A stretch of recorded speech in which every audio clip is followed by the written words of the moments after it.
How's it going, everyone? It's Bomberman Dan with Clan Dino Gaming, and I'm bringing you another professional StarCraft 2 replay, and this is game number 2 of Naniwa versus Jaedong at the MLG Anaheim Spring Championship, I think it was. And I realized that last game I actually kind of forgot to do player introductions, so I'll do them this game.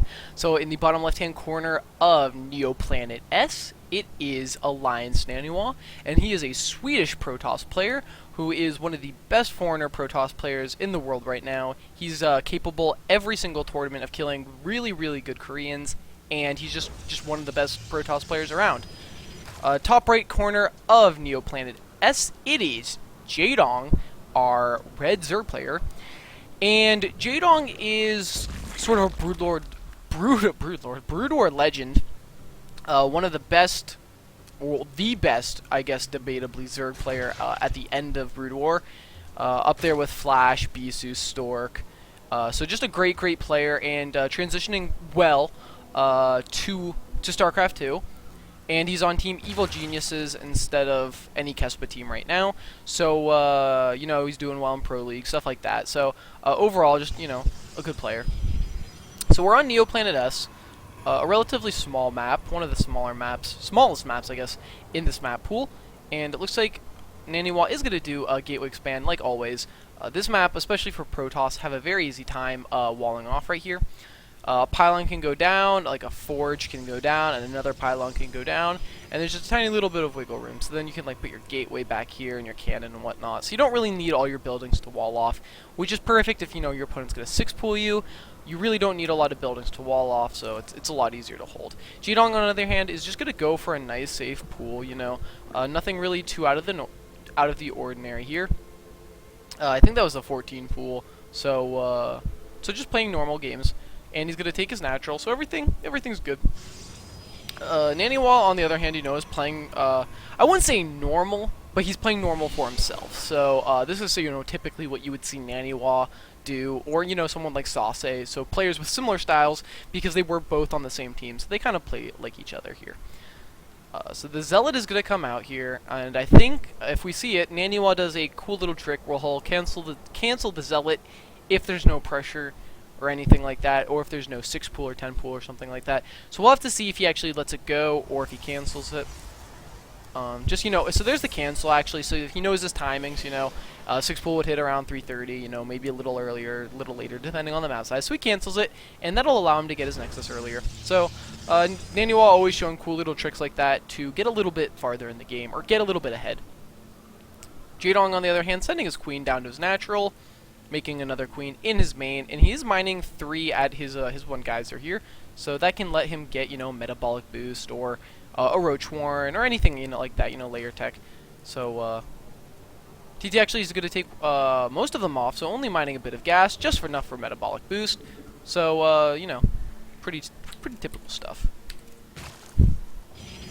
There is going to be a forge going down here for Naniwa, which is actually a lot earlier than his last game, because he went with a Twilight Council first to do some early DTs. So it looks like he is going to be mixing it up, and he's actually going to make a Stargate on the low ground.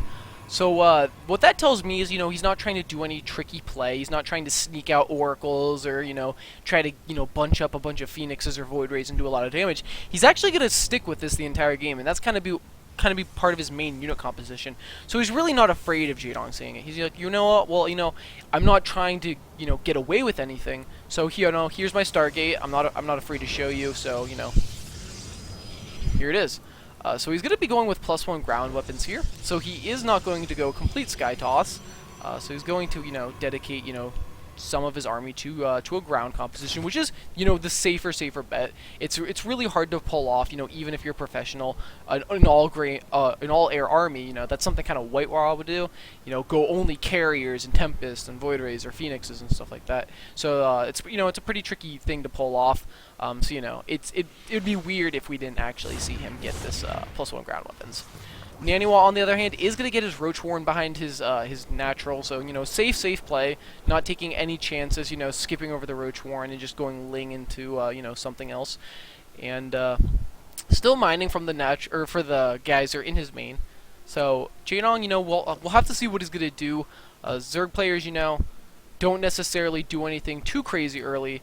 Or, I mean, I guess, like, when you see them expand this much, they don't really do anything too crazy. The layer does go down here by Jaedong, and Jaedong scouting around with these Zerglings, and will actually run by these Zealots, and he did not see the pylon or anything, so unfortunately for him, he's going to miss that entire thing. But a Zergling run by could actually be pretty devastating here. They could take out the sentry if there's not a good force field, and the sentry will get the force field off, and the Zerglings will have to run away for a little bit here. So there is going to be a Phoenix out here on the field for Naniwa, and he isn't making anything else as of right now for his air army. So maybe it was just a single Phoenix to clean up Overlords, keep stuff off the map. We did see this Zealots get warped in here at the bottom, and it looks like they're going to come in here and do some pressure. But there's a Spore Crawler here from, Spore Crawler here from Naniwa, kind of anticipating, there's going to be Phoenixes, maybe there will be DTs. So there are a decent amount of roaches here, and he's trying to kite as best he can. Zerglings will come in and buffer for the roaches a little bit, so that's good. As a Zealot's going to come in here and do a bit of damage to this mineral line and kill off a lot of drones. Unit lost is going to favor no one, really. There's six minerals to Naniwa. So a Voider is going to be coming out here for Naniwa. So, he's going to get some Phoenixes out to lift up Queens and stuff like that, or potentially even Hydralisks. And the Voiders are just going to do the big damage. So we'll have to see, how he's going to pull this off here shortly. There's going to be a Hydralisk then going down at the natural. So very, very typical safe response here from Jaedong, getting those roaches and hydras out to be able to deal with the army that could possibly come. And we can see a lot of geysers going down here for Jaedong as well, because the Hydralisk does require a lot more gas than the roach. It's not uncommon to see all of these geysers coming down to help with upgrades with the hydras, as well as just to be able to afford them. And I don't see an evolution chamber actually, so there is not any upgrades for the Zerg ground units yet. So that's going to be something that could be potentially quite serious here. Naniwa is going to be getting his third base, so he's actually playing a very, very safe game. Just, not pushing out. Has Zealots around the map, though, so he can counterattack at any point in time. And Overseer is going to come in here by Jaedong and see everything that Naniwa has. See the extra 2 Stargates here. So that's going to indicate, that there's going to be quite a lot of units here. And there's actually not that many gateways. We see that I think he has 3 gateways and 3 Stargates. So that's pretty interesting here. So it's going to be a very heavy air-based army, and a hallucinated Phoenix will go in there and get sniped down, but we'll see the Hydras. So there's going to be a 4th base here for Naniwa, Jaedong, and there's Spore Crawlers at every base, trying to stay safe. And there's going to be Zealots coming in here. The Creep Tumor is going to spot it, and as of right now, there's no roaches or anything going up there, so the drones are going to get pulled, and they're actually going to engage these Zealots. So the Zealots are going to come in here and do a good amount of damage. There's some whole position micro going on, letting the Queen do quite a bit of damage there, and the drones are going to come back in here, but the Hydras are going to sweep up. And actually, the whole position micro is fantastic, and it looks like Naniwa has killed a total of 12 workers, which is actually pretty good amount of kills there. So that's going to do substantial damage. And as you can see, the supplies are pretty close. So that's actually not too good for Jaedong, because kind of at a time like this, Jaedong should actually have a much larger, I would say, supply army. That's not necessarily true, but it's always like common practice to see the Zerg player have a lot more supply. But Naniwa has been keeping, Jaedong on his toes, always attacking with Zealots, not letting him produce like a huge amount of drones, even though he is pretty much, has his maximum amount of drones that he would want. Maybe, a couple here at that natural, or at his 4th, so as you can see there. But Jaedong's going to kind of get to the point right now where, he's got all of the bases he wants saturated, and he's going to make a huge swath of units here, because there's no point in making drones. There's 1 evolution chamber there, so that's good to see. And I'm going to have to change the interface a little, because I can't really see upgrades. So that's a little bit unfortunate there. But there's going to be a push here by Naniwa going to the 4th base. And it looks like Jaedong's going to come in from behind and try to do some damage. A nice time warp going down, and really nice force field, splitting this Hydralisk army in half. not doing any damage. Now Naniwa can deal with the other half of this army. There is a roach run by in the main, or in the natural though, for Naniwa, and he's gonna have to deal with this, but he does have a Void Ray into Zealots, so the Void Ray will eventually be able to pick off this entire army, or this entire little chunk of roaches, but not before they do a lot of damage to his economy. Naniwa, however, is still pushing forward with these Void Rays, still feeling comfortable, but there are some infestors, and the nice fungal growths go down, doing quite a bit of damage to these Void Rays, but I'm not sure if it will be enough. A nice recall goes down, and Naniwa gets most of his entire army out of there. So we do have the roaches cleaned up, and going back, we did have actually a good amount of workers killed there by Jaedong, so a good run by the worker killed is 17 to 12 now, instead of like, I think it was like 12 to 2.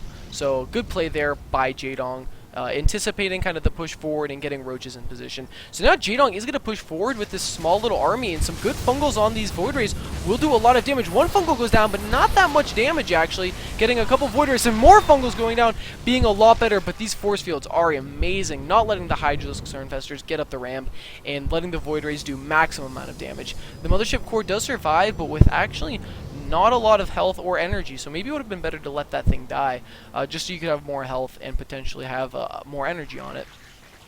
Jaedong, on the other hand, is just still producing Hydralisks and Infestors, as well as some roaches there. So just going to kind of go for this composition, let the roaches do the damage against the Zealots and kind of buffer for the Hydras. The Infestors are going to do that nice AoE, and the Hydras are going to do a ton of DPS. So that's kind of Jaedong's thought here. Nothing wrong with his unit composition at all. Is deciding not to go with Corruptors, and I don't even think there is a Spire on his side of the map. So that's letting him focus all of his upgrades onto his ground army, and just allowing that to be as strong as it possibly can be. So Naniwa is going to push forward here, go down to this side of the map. Jaedong is going to see it and try to position himself well. He will be able to get a nice concave on this ramp if he decides to, but actually he's going to push up the ramp. Nice fungal growths go down on the Void Ray. He's going to do a good amount of damage here, but the one Infestor gets picked off, and it looks like Jaedong is going to push into this, but some good force fields are going to split those Hydralisks, and actually I don't think Jaedong will have enough here. The supplies is starting to even out, and that is never good for a Zerg player, and the Void Rays are just actually melting these Hydralisks apart. A lot of Void Rays have low health though, and a good fungal will be very, very damaging, and some nice fungals do go down, and Jaedong might be able to clean this up, but he's actually out of Hydralisks.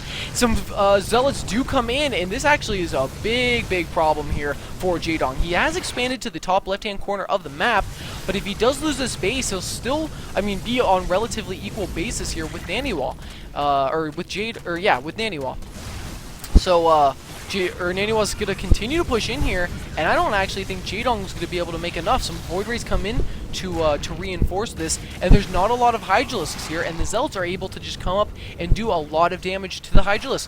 And the Hydralisks are actually just stuck in a corner now in the natural, and these Void Rays have mostly free reign here. One force field does go down that does a good amount of damage, but there are a lot of Hydralisks, but there doesn't seem to be enough because the Zealot reinforcement is just coming in left after right, and forward after back, and some sentries are going to come in here and force field the main ramp, and I think Naniwa's got this game. I don't want to speak too soon, but he still has a decent amount of Void Rays. He's killing Overlords now that aren't, the most effective thing here, but he's going to take out this natural, and with that, Naniwa or Jaedong's going to have 2 mining bases, and Naniwa's going to have 3.